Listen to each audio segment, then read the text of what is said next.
Welcome to FCC Supporters Square. For fans, by fans, and about fans. Here are your hosts, Mark Subin and Matt Warman. Hey, welcome to another episode of FCC Supporters Square. I am your host, Matt Warman, and my co-host over here, are you still in Hawaii and camp? Nope, came home last week, but here is a beautiful remembrance that I took from high atop the mountain overlooking Waikiki Beach. So enjoy. I think he's wearing bikini bottoms. You just can't see them. And I'll never tell or stand up. Me neither, except for I might later. You might be wondering, ordinarily I would not be doing this, but this is our last preseason show. In a couple of days, we are firing up the old TQL stadium and going to beat that other orange team into a pulp. So I thought as a nice treat, for people who don't know what I do, I've been wearing a cape. Every year I get a new cape. I have people sign that cape and I keep that cape for posterity. And one day it'll be up somewhere and in some bar somewhere and everybody's going to say, hey, there's my thing. So this year, I don't have a blue cape. This year, I have a fancy orange cape. So when you see me, you'll say, oh, it's orange this year. And like, oh, wow, that's fun. Well done. So with us is Josh Wilson. Say hi, Josh. Hey, guys. How's it going tonight? As excited as you can be. It's Christmas is almost here. That's the way I feel. Mark? 2 sleeps until we are back at TQL, and I couldn't be happier. I mean, obviously, I was very happy here, but TQL is my home, and I couldn't be happier. Let's go. Let's go. Yeah, I was gonna say your view is a little bit better than my view in here. You know, I'm still on the job. I'm taking my lunch break right now. Perfect, sir. Perfect. So I hear We've all you've been got there. a pretty cool job, though. What do you do for a living? Well, I brew beer at 50 West Brewing Company here in Cincinnati. So it's got its perks. You know what I mean? I haven't paid for a beer in quite some time, but it's a lot of hard work and it's very much something that I enjoy too. So I didn't get one. I need one. That's right. Well, we'll do it later in the season, and we'll make sure we get you both some beers, and we can. That sounds like a plan. We can do it. Tackle it again. That's the quality entertainment you get in this show. People begging for beer. There you go. So last week we had our bad takes. Our bad takes were where FC Cincinnati was going to land. Instead of us doing that again, because we probably say something different than we said last week and people would call us out. Here's your bad take. Where do you think FCC will land at the end of the season? My bad take with the wooden spoon. Oh, wow. You think we're going to be last? Yeah. Is it Brenner? Is everybody going to get injured? No, well, if you ask for a bad take, and yes, well, that would be it. Yeah, the bad take is that we're going to win everything and nobody will never lose. That's a bad. But I guess the wooden spoon is a bad take. I leave the bad take for you. What do you think where do you think honestly we will end up at the end of the year? You know, I saw a few rankings come out recently in the past week, putting us up in that top 5 area. I know Vegas or FanDuel or whoever you want to go through has us been pretty good odds about that. We're looking at like 5, 6, 7. I think we'll probably finish maybe second in the East. Philadelphia's tough, man. I went out there for that playoff game last season, and that is a tough place to play. Great team, great upper management, great management. But I could see us finishing like second or third in the East, and I feel pretty confident in that. Even if we do lose somebody like Brenner, you know, in the summer transfer window or something of that nature, I feel confident in what Albright's built and the way that Pat can coach. So I concur. I mean, we talked about some of the new signings. But if you listen to some of those signings, we've got some people that are 20, 21 with some serious experience, not just super draft 20, but real world experience in the Colombian leagues or some experience in the EPL or other leagues. I feel like this team is not only built for the MLS Cup. I think they're built for a run for the U.S. Open Cup. We may be even built for a run for the Leagues Cup. I don't know where we'll finish on all that, but it's not like we have for years we didn't have a starting 11, and for years we kept replacing 6 people with 6 other people. This time we added like 4 or 5 people, but they weren't impact people because we already have those in place. It felt like we finally filled in. We have a starting 11. If one of those people go down or we play an Open Cup, it's not going to be, 19-year-old super draft guy playing against the USL team and not doing very well. Well, the way I kind of view it, I'm a Bengals fan and a Reds fan, all things Cincinnati. And, the way that the Bengals have built that team is, from they have a strength, and then they build around that strength, and the strength is Joe Burrow. Here with FC, our strength is on the attacking side. We have, in my opinion, probably the best 3, meaning Brenner, Vasquez, and Lucho.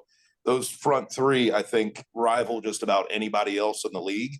So we have that established, and I think what we've done this offseason was build around that and really tackle our weakness, which obviously was that back line last year. Yeah. And I think that we're going to have some of those players that we didn't see much of last year, the Junior Morenos, those types of players. I think you'll see them kind of step up a little bit more as well this season. Yeah. Just because they've had a year here. Well, speaking on for Junior, he's had a year here. He's kind of getting more established into the system. But I feel confident, like I said, in our attacking side in those top 3. I think our back 3, if that's what we're going to play, I'm not sure what we'll play, but I think we have some strong center backs with the signings that we made. I worry a little bit about the wings. I love Alvarito Barreal. He's one of my favorite players that FC Cincinnati's ever had. I call him El Toro, the bull. I love his play style and his unselfishness. But his shorts. Yeah, his shorts. You gotta love the shorts when you tuck them up. But there's still some room for improvement out there. There's always going to be room for improvement, but those wings I worry about, and the center backs, I think those are definitely. And we've shown that we're willing to go out and get somebody, like you said, a 21-year-old from the Colombian leagues and stuff like that. It shows that we're willing to get better, or try to get better. That is. So that's definitely as a lifelong Cincinnati fan, it's not something you see a lot of. So. Mark, what do you think about some of the new signings now you've had a week to kind of review and digest? Well, we're looking at Mosqueda, as I talked about last time. It's a wait and see to see how he integrates himself to the team and also to the MLS pace. You just don't know. And Arias, same way. I think was he the one that got the red in the yes. in the friendly? I think it was. So it remains to be seen, how they integrate and obviously provide support for our stars. Certainly, we are loaded up front. You had Santos, you had Baji, number 14. That's my number.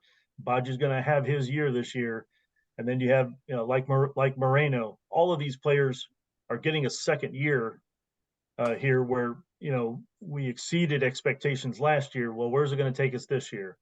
I think our back line is going to be the bread and butter as to how the attack goes.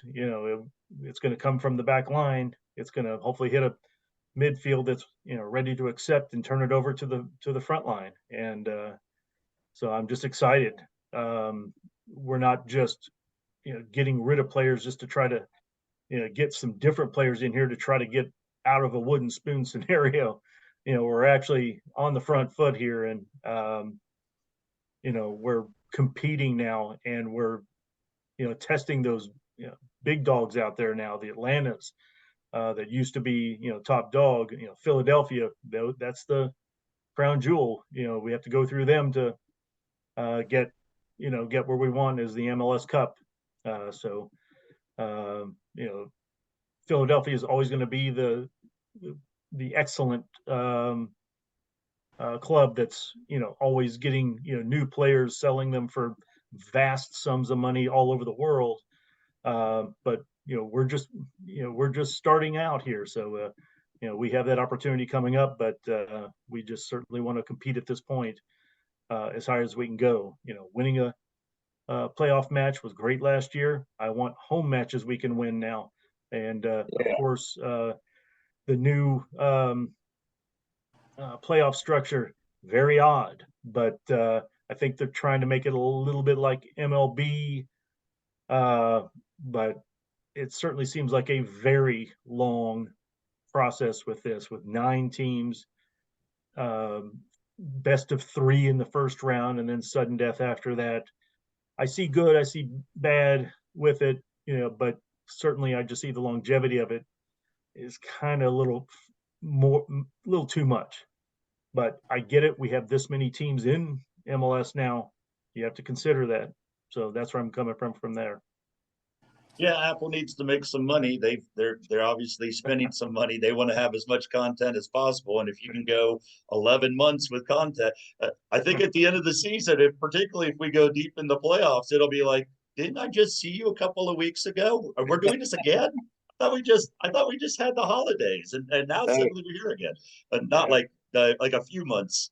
I have so many thoughts. No problem with that. If I can, only miss TQL for 1 month instead of 3 or 4, I'm happy with that. Man, I can move. I'm a season ticket holder for the Bengals as well, so I can balance the two, I think. Yeah, so hopefully they're not Sunday afternoon games. I doubt they would be. But yeah, people would have to make some choices. But if we have that problem, that's a good problem. That's not a bad one. It's a great thing to have. Great problem. I'm happy to have the same coach 2 preseasons in a row. That first and foremost, we have that.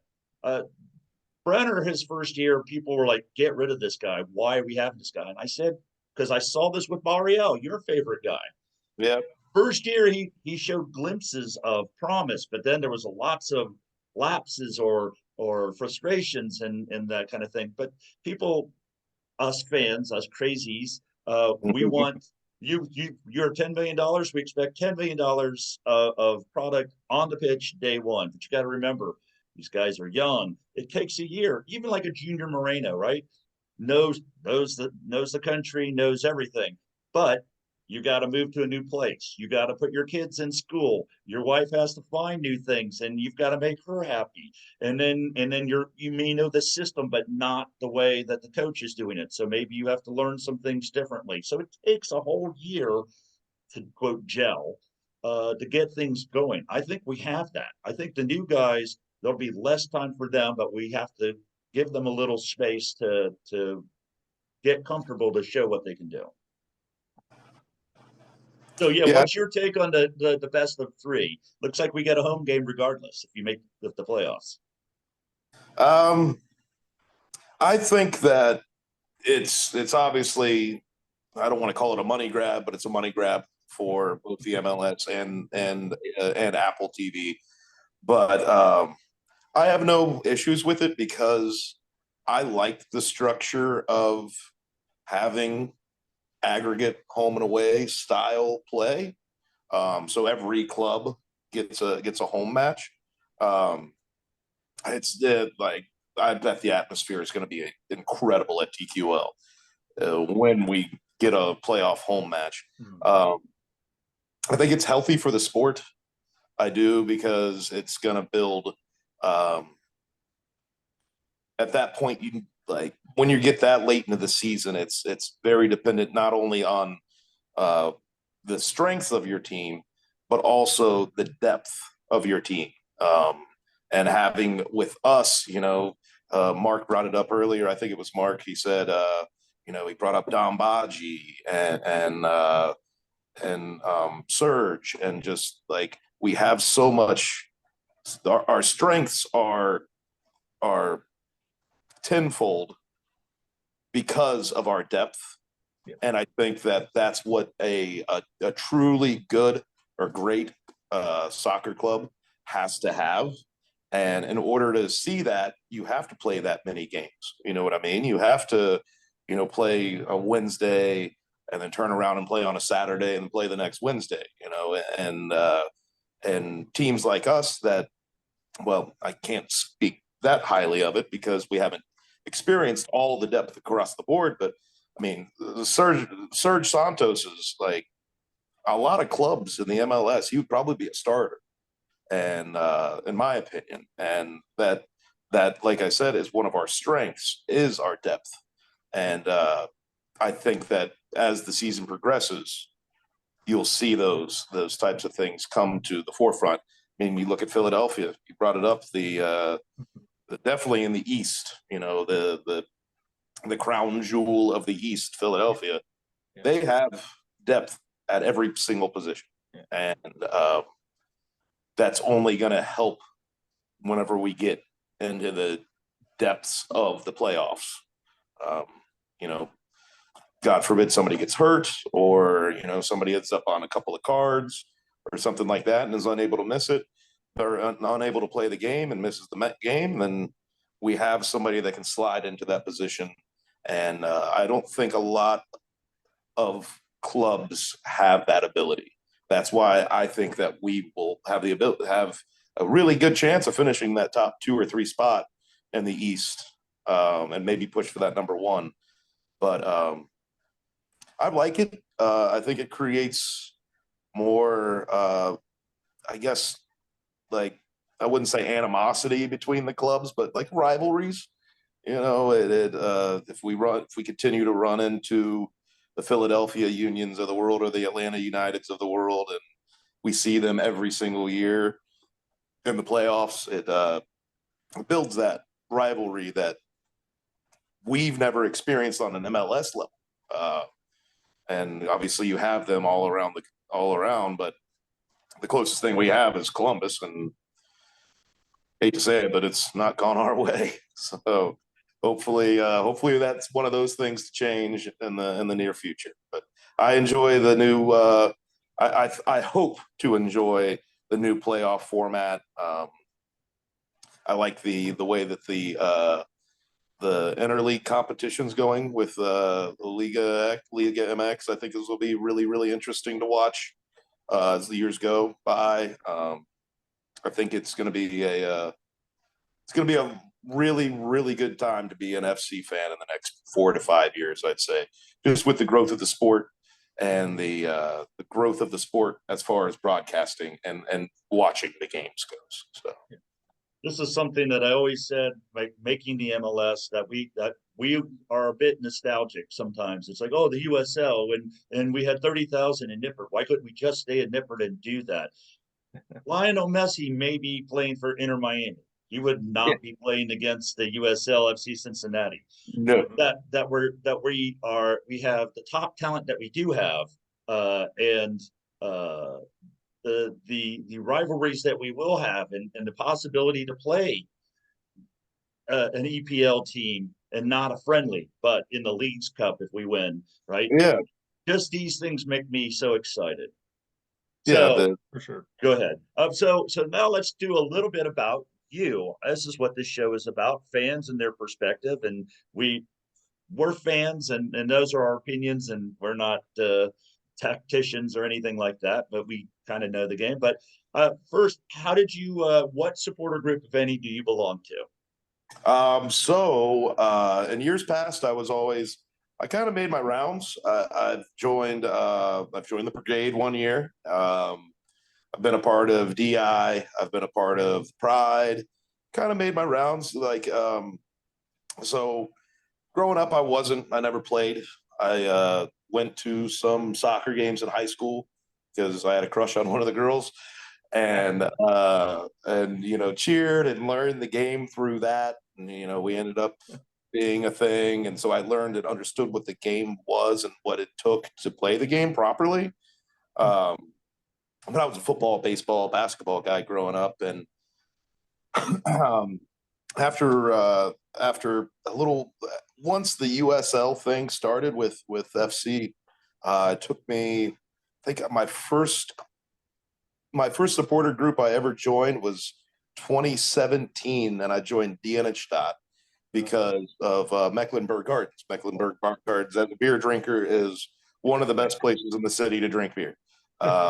Not just because of being there, and it's a beautiful location, and the beer garden's fantastic, but also the selection of beer.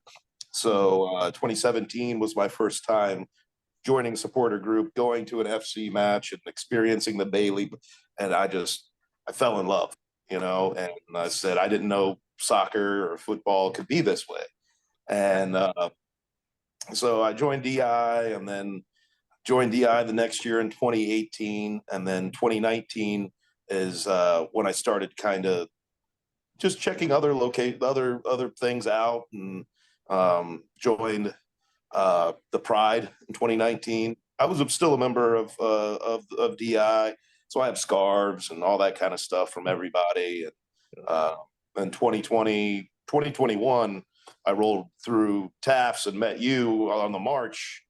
And I said, all right, I like this guy, and I'll join the brigade too. And I never ended up joining Norden, but I did get one of the Hellas Real scarves. So, and then this year, last season, I had the opportunity to form a new supporter group with a bunch of guys that we all kind of stand right there in front of the drum line in the fifth row.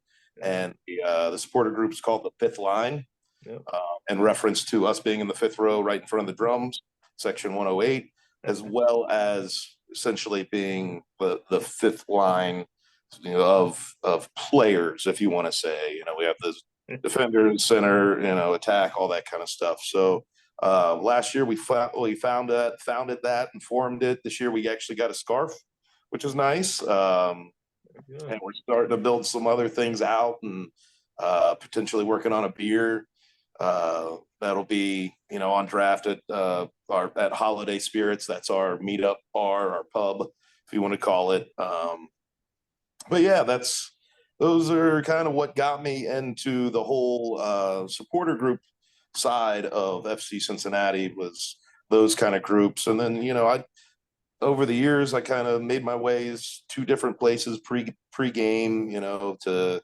Los Caballeros back whenever they were a thing, and never really got too much involved with the mafia or the firm or anything like that. But after meeting them at different matches and hanging out with them, and like at Philadelphia, we all went crazy, and it was. But that's kind of what another part that drove me to the game was, just the amount of supporters and how they're, parts of groups, and, just everybody's a little bit different in each one. And but then the other part that really brought me to FC Cincinnati was the singing.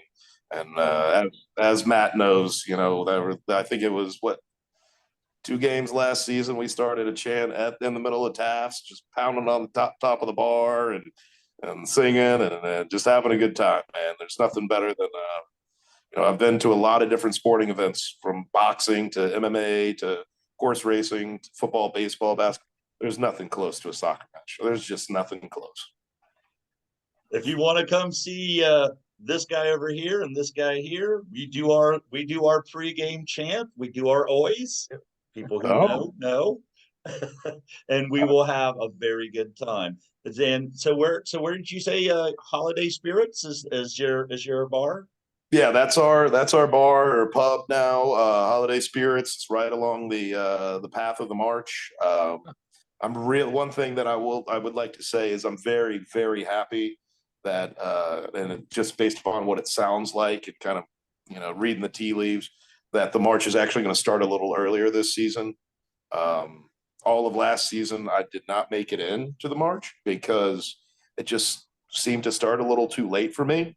I really enjoy being in the stadium in my seat whenever the guys come out for warmups, and being there, letting them know, hey, we're here, or I'm here, and being loud and vocal. And I'm very happy that, from what I've heard, that the March will be starting earlier than it has in previous seasons. And if that's the fact, I'll definitely be in there, loud, proud, and ready to roll. So a serious question: how do you gear?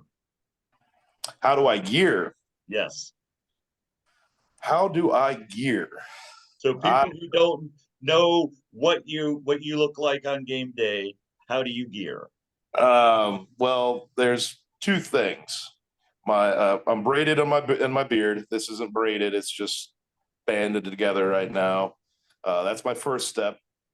My second step is my dangly earring. I only wear I'm getting one for every year. Last year I wore something with a little Celtic knot on it, and it was orange, hung down about here. This year it's a blue and orange feather. It's quite a bit substantially longer. I'm double scarfed. I always this year I'll be rocking the fifth line scarf, and typically it's one of the childhood cancer scarves. I like to support that. I own every kit so far except for the river. I've yet to get my river kit. So I'll rotate those. And then on a nice weather day, I wear the kit shorts, and hopefully we got a bunch of those this year. But when it's cold out, it's sweatpants. But Yeah, orange, it sounds like it's going to be orange and cold blue on head to toe. Saturday. Yeah, I suppose I heard we might get a little bit cold on Saturday, and I'm okay in the cold, but we'll see if the guys are. Yeah, after being in Florida for a week. Yeah, right. And yeah, I know Haglin's used to it, but we're not sure if the fellas from Colombia and Brazil are used to 20-degree weather, but we'll find out. And I have no doubt they'll show up and show out. So. Great. Well, see, this is why I like to have guests, not just Bailey, but you are Bailey. We've had a lot of Bailey guests, but starting your own. This is a common theme with Aaron Chapin. He kind of mentioned it. He kind of forgot. He's in the vanguard. You're in the fifth line. So if you're, I don't want to say unhappy with your group, but if you just want to have a smaller group with your 10 or 12 people and you just want to be you, that's perfectly acceptable. I don't think we need just 1, 2, or 3 big supporters, because at the end of the day, there's one team, and we all share that. Yeah, and I think it can get a little unhealthy whenever you get to such a high amount of people. It's the old, how many cooks are in there? Too many cooks in the kitchen thing. When you decide to do something and you keep it small, I think we're upwards of like 20 people now. But all my, everybody I know by first and last name. I'm excited for Aaron or Goldfish, and to see what the Hey, we had a bit of a goof. That's what happens on these things. Hey, we're low budget. We have tens of followers. That's all we can afford is well, we had a goof. So Josh, you were talking about your experiences in the fifth line and your experiences with soccer and how you gear. Where do you want to grow the fifth line, or do you want to keep it as such? Mark was saying to me off camera during the goof that he feels some solidarity. Mark. Well, Josh, of course, the fifth row of section 110 is where myself, my wife, and Matt Adamczyk and his wife and friends and others, we set up. We've got an actual spot we can put flags and banners right there on row 5. So definitely have some solidarity with you on row 5. So Yeah. well done. I think you have some honorary fifth line members. Yeah. For So sure. when we first started the whole concept, it was just a bunch of us standing right there in the fifth row. And, I don't know if you guys know John Bowman. He's Oh, always yeah. taking his shirt off and going wild. He's a founding member. Yeah. The whole premise of it was like, even if you go to like our Twitter page or anything like that, like we're kind of drunkards that just like to have a good time and get loud and raise some hell, I And knew you would be a brigade member for at least a brief period of time. That sounds very Oh. much like us. oh yeah, I was definitely a member of the brigade, and There's definitely some love there. yeah, the initial thought was let's try and build within our own little structure of friends and people, and see if we can grow this thing. And that was kind of the thought, that it would be really cool, like the entire fifth row of the Bailey, that's what we view as the fifth line. I mean, obviously not everybody's going to be a part of that, but yes, we definitely want to see some growth within the supporter group. It's not like it's one of those things that, no, you can't join. You're not, but we do want you to be loud. You know what I mean? Like, you don't have to be a drunkard, but you do kind of got to raise some hell. You know what I mean? But yeah, we definitely are more than happy to welcome in new members. We ended up, I think we did 50 scarves on this first run. So we bought enough to, hey, it's one of those things like, hey, if you like our group, here's a scarf, that type of thing. It won't be as strict as, other supporter groups like DNH where you sign up and you join the Slack group and all that kind of stuff. Maybe we get there one day, who knows? But it's more of, hey, you're rowdy, we're rowdy. We want to be friends and show our support to the club and to each other as well. That was kind of the big part of the fifth line being founded. Is it's not just about the club, it's also about each other. And all of us, shoot, there were 6 of us that drove to Philadelphia. We rented a minivan and drove all together, and all of us are fifth liners. And we got rowdy that night and rented a hotel room, and there shouldn't have been 6 of us in that hotel room, but we made it work, and but yeah, I mean, it's just like any other kind of supporter group of any form outside of just soccer. But anytime you create something with intentions in mind, kind of want to still hold up to that, but you also have to be willing to accept and invite new people in. And if they aren't rowdy like us, we can probably still accept them, but we can teach you our ways. You sound like the FCC supporter square of supporter groups. Yeah. There you go. Yes, sir. Yeah, we mean, and well, here's what you get. Right. So let's finish this up. I think we gave our scores last week. I don't know. I think I said 2-0. Houston. It's cold. It's new. Houston. I don't know anything. Are they going to be the FC Cincinnati of this year? Are they going to be the FC Cincinnati of 2020? I would hope that they're the latter. Yeah. But what's your prediction for Saturday?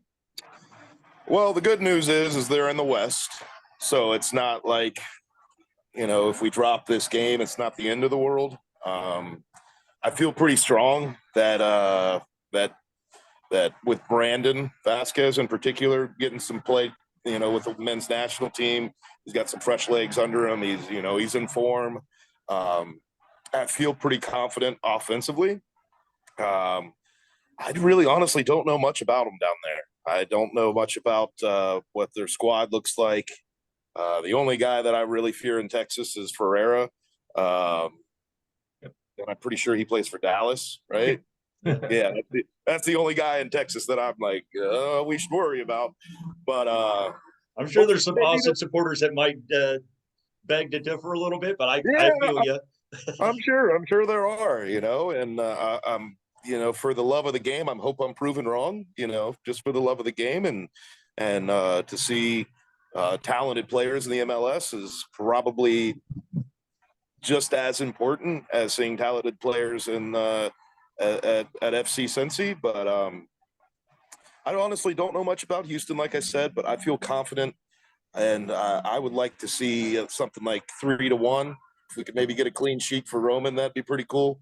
3-0, somewhere around there. It'd be really good to get us off and running. The only issue that I have with us scoring a whole bunch of goals is normally it's going to come from Brandon or Brenner, and that summer window opens up, and we don't want them to have too many goals. You know what I mean? Oh yeah. So, Oh yeah. I am hoping a 3-1. That would make me real happy. Mark, any change now that you've had some sleep? Well, 2-0 is what I said previously. One in the first half, one in the second half. Read an interesting article that since Houston's been in MLS, they've only dropped 2 matches in all of their opening matches. They've either won or draw the rest of them. I think the last time they lost was 2011. So it's their year. Let's just put it that way. They're due for a loss then, right? Yeah. Due for yeah, that was just I mean, it's probably just something of an anomaly that, they've had so much success at the first match, but and I didn't read if it was all away or home or what, but maybe it's just been average. But yeah, we need to start off on the right foot. 2-0. Roman needs a clean sheet to get his all-star season going. There you go. So yeah, I just see a strong performance, and 2-0 would satisfy me greatly. Good. The last thing I have is there was a TIFO painting last week. We didn't quite have the information between tapings. Otherwise, we would have told you ahead of time. It was out on the socials, but that's kind of our job, is to make sure people who are not into Bailey get some of this stuff, because TIFO painting is for anyone and everyone. And there was a very good turnout. It's going to be a very nice TIFO. I'm not saying anything. I don't want to get beat up. That Melissa, even Melissa would beat me up if I revealed any details. It's going to be a fine TIFO. It's going to be a chilly night. It's going to be a fun game. Mark, I would like to have you give us the last words for this episode. Well, Matt, the TIFO should be well represented of where we are now, and certainly the unity that we have created with this. Obviously we started at the bottom with 3 straight spoons, but it took a lot of bringing guys together and putting them in positions of success. And this TIFO is going to exemplify that. I was involved in both the tracing and the painting, and last night got it prepped so that on Saturday we can connect it up and send it up. So that's what I'm really looking forward to, and seeing the fruit of the labor, and well represented for our club and our city. Josh, thank you so much for being on our podcast. It's always awesome to hear passionate responses from passionate people. That's really the crux of why we're doing this, because there's a gazillion podcasts out there, and I think this is just the way that we feel. It's our angle. So thank you so much for joining us. Thank you so much for having me. Next time, like I said, we'll plan a little bit ahead, and I'll make sure you guys get some 50 West beers in your hands, and we can enjoy. Hopefully, I'm not an IPA guy, so hopefully we can enjoy a few lagers together. How's that sound? I love lagers, stouts, porters. I'm not an IPA person either, so that's why we like each other so much. Yeah, well, that and I think maybe the long hair. I don't know. Oh yeah. Sure. I'm envious of anybody with hair. So yeah. Mark, Matt, thank you so much for having me on. But like I said, hopefully we can link up again somewhere around maybe mid-season or something like that. We'll do it again and see where we're at, and hopefully top of that table, right? Absolutely. We'll celebratory beers. One last thing. We are going to be, we as in the hosts, We are Brigaders. We are going to be at Nellie's on Saturday. If you like pregame chants and want to see these two knuckleheads in person, that's where we'll be. If not, we're happy wherever you are, and go FCC. Go Have a FCC. good night, everybody. We're going to be swinging by too. So you got to swing by and say hi to Matt and the brigade. But have a good night, guys. Amen. Thank you. Good stuff. Take care. You too.